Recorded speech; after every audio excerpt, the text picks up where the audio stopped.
Halo, selamat pagi semua anak-anak hebat dimanapun kalian berada. Semoga kalian dalam keadaan sehat selalu ya. Nah, anak-anak hebat, hari ini Ibu Dian akan memberikan materi mengenai adaptasi tumbuhan. Muatan IPA pada buku tema 2. Simak video ini sampai selesai ya. Nah, anak-anak hebat, untuk kompetensi dasar yang harus kita kuasai dalam materi ini adalah cara tumbuhan menyesuaikan diri terhadap lingkungannya. Tujuan pembelajaran yang akan kita capai yaitu melalui penjelasan guru, siswa dapat memahami cara tumbuhan menyesuaikan diri dengan lingkungannya. Kemudian siswa dapat mengamati bentuk adaptasi tumbuhan di lingkungan sekitar. Materi pembelajaran yang pertama yaitu adaptasi tumbuhan dengan habitatnya. Yang kedua, penyesuaian tumbuhan untuk berkembang biak. Nah, anak-anak hebat, ada yang tahu tidak apa itu adaptasi? Ya, betul sekali. Adaptasi adalah kemampuan makhluk hidup untuk menyesuaikan diri terhadap lingkungannya. Adaptasi dilakukan tumbuhan agar tetap dapat bertahan hidup. Lingkungan tempat tumbuhan hidup disebut sebagai habitat. Untuk habitat jenis tumbuhan yang satu dengan yang lainnya berbeda-beda. Berikut ini kita akan melihat contoh adaptasi tumbuhan terhadap habitatnya. Yang pertama, adaptasi tumbuhan di lingkungan kering. Nah, jadi tumbuhan yang dapat hidup di lingkungan yang memiliki sedikit air disebut xerofit.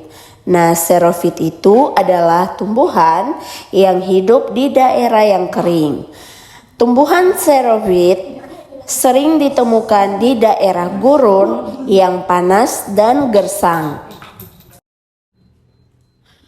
Contoh tumbuhan yang termaksud xerofit adalah adenium, lidah buaya, cocor bebek, kaktus, buah naga, dan pohon kurma.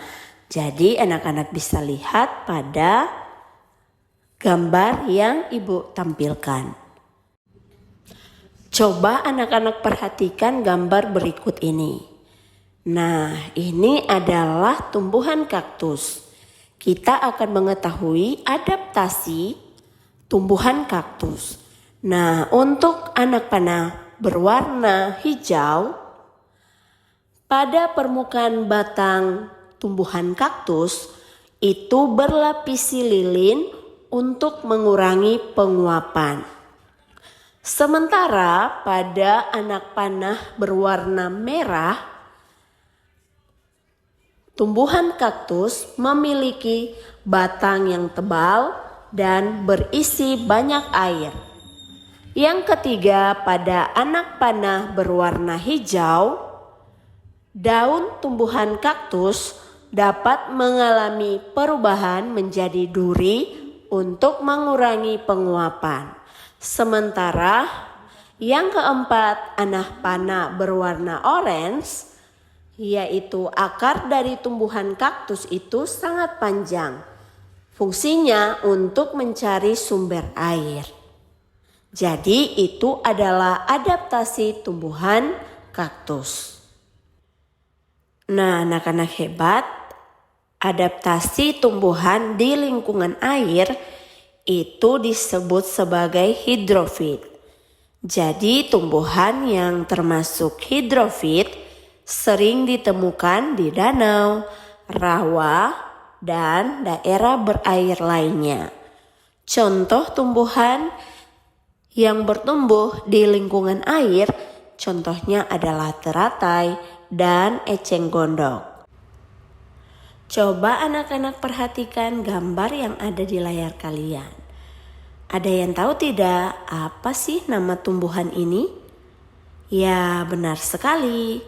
Tumbuhan ini namanya teratai. Jadi kita akan melihat adaptasi tumbuhan dari teratai. Nah, yang pertama, untuk tumbuhan teratai ini, dia memiliki daun yang berlapisi lilin untuk mencegah membusuk karena selalu terkena air.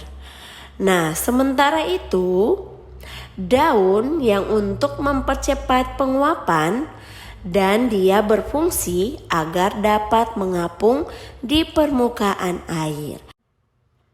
Nah, selanjutnya anak-anak bisa lihat pada gambar tersebut, ini adalah tumbuhan eceng gondok. Nah, tumbuhan ini bisa kita lihat di rawa. Nah, kita akan melihat adaptasi tumbuhan dari eceng gondok.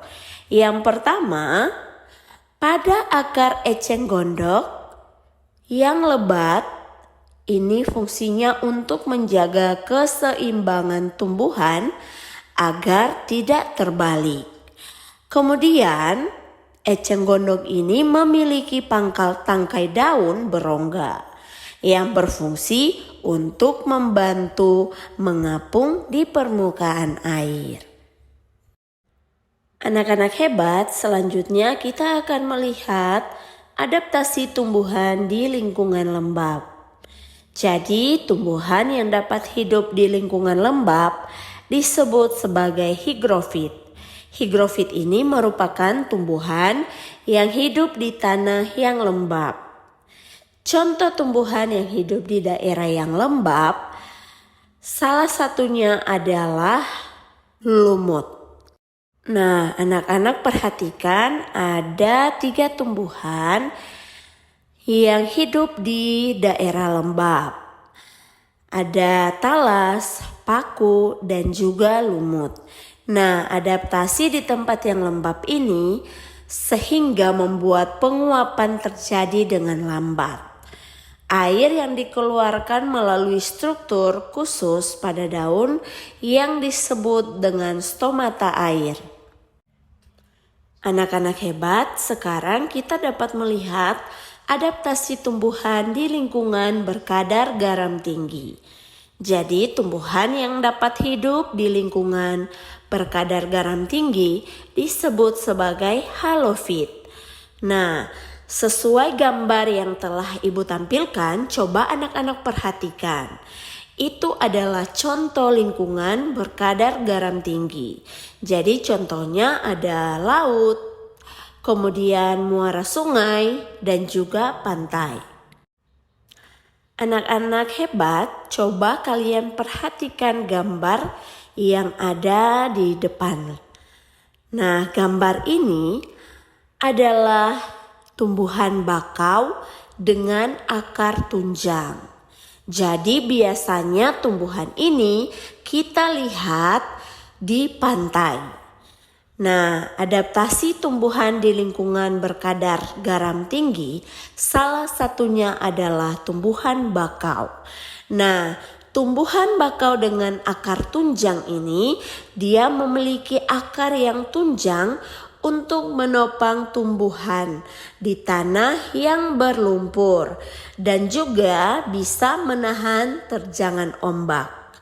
Kemudian daunnya yang kaku dan tebal dengan permukaan yang licin. Selanjutnya, bagian bawah daun dari tumbuhan bakau ini memiliki kelenjar untuk mengeluarkan kelebihan garam. Baiklah anak-anak, tadi kita sudah mempelajari tentang adaptasi tumbuhan sesuai dengan habitatnya. Sekarang kita akan melihat penyesuaian tumbuhan untuk berkembang biak. Nah, anak-anak hebat, selain untuk bertahan hidup, ada beberapa tumbuhan juga melakukan untuk membantu perkembangbiakan atau reproduksi. Contohnya adalah salah satu gambar yang Ibu tampilkan. Ini adalah bunga rafflesia. Nah, bunga rafflesia ini sangat cantik. Tetapi bunga rafflesia ini mengeluarkan bau busuk untuk menarik perhatian serangga. Jadi bunga rafflesia ini sangat langka ya anak-anak. Jadi bunga rafflesia ini bisa kita temukan di dalam hutan. Nah, serangga yang hinggap dapat membantu penyerbukan. Jadi salah satu bentuk proses penyerbukan pada bunga rafflesia ini salah satunya adalah dari serangga. Nah, anak-anak coba perhatikan ketiga gambar yang ada di layar kalian. Nah, ada bunga mawar, bunga melati, dan juga anggrek. Jadi adaptasi dari tumbuhan ini, dia memiliki mahkota bunga yang berwarna mencolok dan kelenjar nektar untuk menarik perhatian serangga yang membantu penyerbukan. Jadi itulah penyesuaian tumbuhan untuk berkembang biak pada tumbuhan seperti mawar, melati, dan juga anggrek. Nah anak-anak, demikianlah materi yang bisa Ibu sampaikan untuk kalian semua. Semoga bermanfaat ya, dan sampai jumpa di video selanjutnya.